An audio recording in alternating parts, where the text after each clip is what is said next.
Video is going to concern an old project that got renamed in the 70s, locations, their real purpose, and people lying about them for click and views.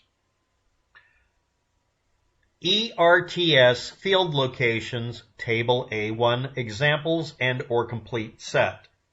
Page 91 of 107 on a PDF file listing Molasses Divide, Pagosa Peak, Palisades Lake, and Devil Mountain. Devil Mountain's at the top, and it lists its computer ID code that it used for communication as DVL for Devil, MTN for Mountain. Pretty obvious. Its latitude is listed at 36 degrees, 16 minutes, and longitude of, it's supposed to be negative if you write it these days, 107 degrees, 16 minutes. Elevation at 9,800 feet. In the county, I can't pronounce it. Sorry about that. This is part of the Colorado River Basin Pilot Project from 1972 to 73, Devil Mountain at 9,800 feet at 36.2843 degrees, basically, by negative 107.276 approximately. The uplink computer labeled Devil Mountain measured temperature, wind speed, and direction, and it uploaded via Earth Resources Technology Satellites, or ERTS, in 1972, as is listed. And these were later renamed Landsat in 1975. Now, this inset here is from page 1 of it. Use of ERTS-1 final report, satellite data collection system in monitoring weather conditions. Use of ERTS-1 satellite data collection systems in monitoring weather conditions, final report, September 1972. The 30th, I guess, or 30 June to 1974. Bureau of Reclamation, the number of pages in the file, 107. G343, I'm assuming that's referring to week number 43, and anyway, it's unclassified from the beginning. Here's your data. And you can link to it and read it. Not secret. What was it used for?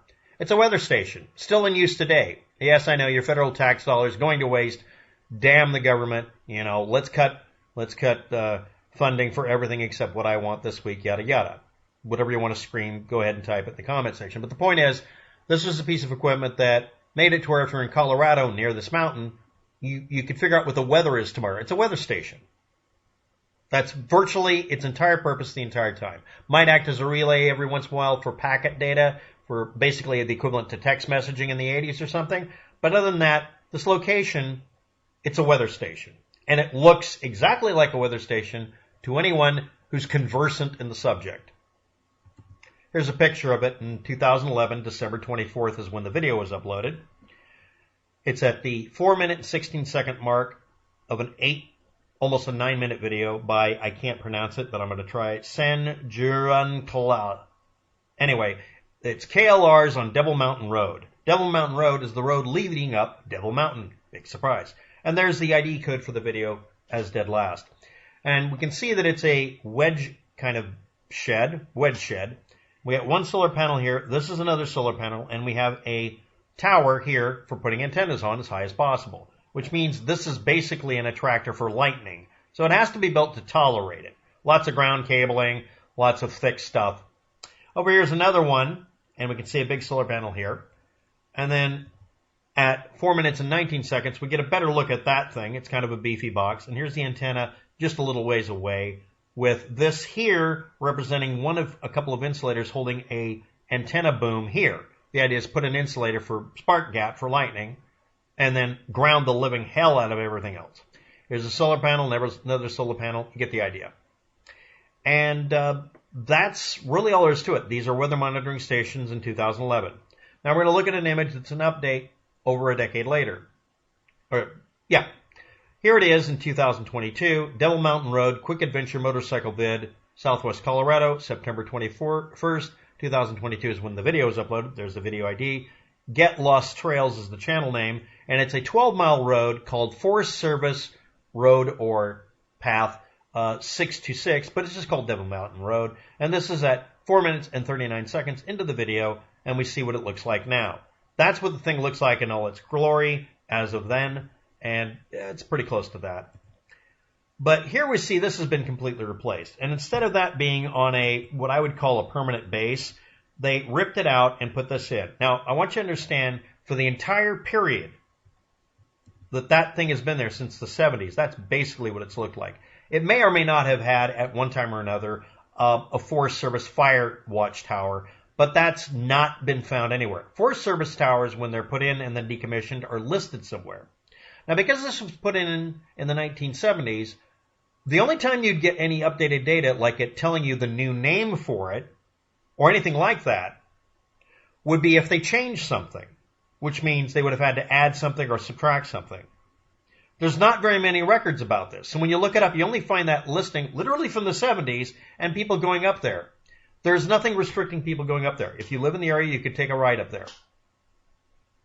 I'll even give you a link to the road entrance to go onto that road to get up there. Just look at a map. You'll probably be able to get up there pretty easily. There's 2 pathways. There's no restrictions. It's not listed as being secret in any way or restricted or protected. That's in 2022. And observe the way it looks. Now, this one here, if you want to make equipment like this last longer, you put it in a metal can. You know, like an EMP proof or lightning proof or anything proof metal can to keep the electronics from getting damaged. This is a wooden box, but inside of it, it's got sheet metal to keep it grounded.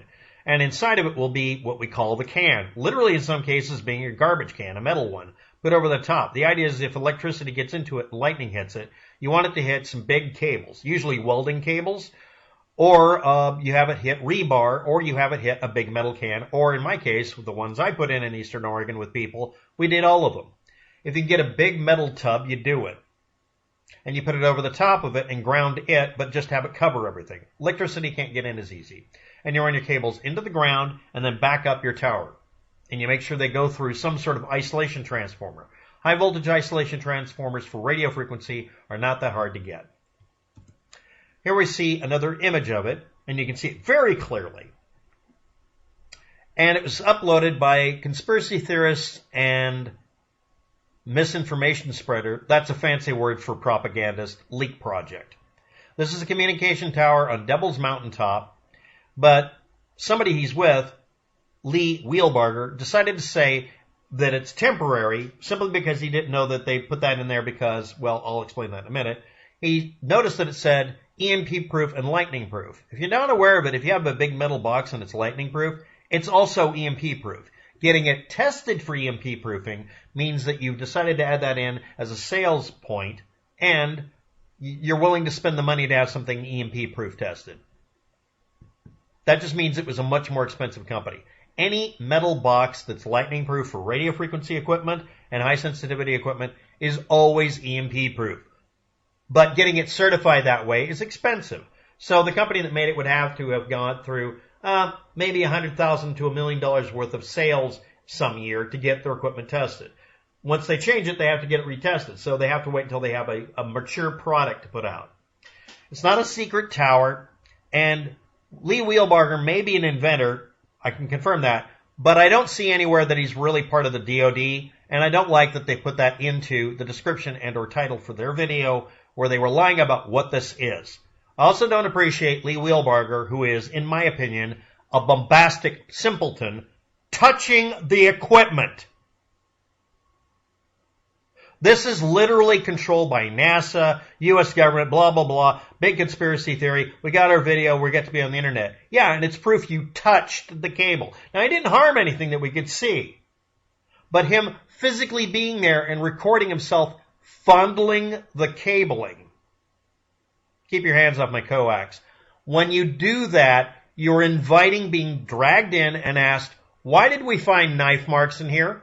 Why are there comments you're leaving visible on your YouTube video of people talking about going up there and burning it down or cutting the cables or stealing the solar panels? Were you agitating for them to be anti-government over a weather station in Colorado? And of course, everyone's like, well, this isn't the same thing. Yes, it fucking is. It's been in place for the entire time. That little patch of dirt's been used for this for the entire time. It's listed with the local county, but they don't have many updates to it. Why? Really simple. They don't have any updates because it's still listed under the old ERTS field location or ERTS uplink. And this, what you're looking at here, even though it's a composite from 2 different pages, 90 pages apart, this is all the data about it. It's literally been so boring and had so few changes about what it's been doing for decades that there isn't any updated data because they don't change anything about it. Even the local county and seat and local cities don't mention it much. Why? Because the local taxes are paid on it, the electric bill's paid on regular on time. It's even probably got the same ID code, Devil Mountain abbreviated, since it hasn't changed since then. But suddenly this is a temporary installation. This is all part of a conspiracy. And not DoD, but yes, Inventor, Lee Wheelbarger, is bullshitting this with Leak Project again. Yes, I know this is from 2020, but I'm debunking it today. Lee Wheelbarger needs to stop fondling cabling he doesn't know anything about. In the video itself, he demonstrated a lack of experience or knowledge in the subject. But then again, it can be kind of excused. It still lists the location not being Landsat, but under the old ERTS ID code sets. Literally, they still list it as something that it's not called anymore because the land-based equipment itself was listed as, again, under the name that was used in the past, Earth Resource Technology Satellite Uplink. It's the uplink, not the Landsat satellites. It's all part of the same project, but you have to look it up under ERTS and Landsat and type out the whole name, which isn't even used anymore. You barely find a Wikipedia article on it. So yeah, Lee Wheelbarger needs to stop fondling cabling. I don't believe him when he says he has anything to do with the DoD, and you shouldn't either. But yes, he's an inventor. That's another word for another word. And the Leak Project is memeing this as something that people in the comment section wanted to go up and sabotage, which will earn them, if they do it, several decades of prison time for attacking a weather station. I can't think of anything more lame than going to prison for breaking equipment that measures temperature and wind speed and shit. By the way, this thing here isn't what they were talking about. Nitwits talking themselves again. Anyway, he identified a bunch of parts here being all sorts of specific things that it isn't. He doesn't know what he's talking about. Don't listen to him or Leak Project. Anyway, thanks for watching. Have a good day. Good luck with all that. They'll need it.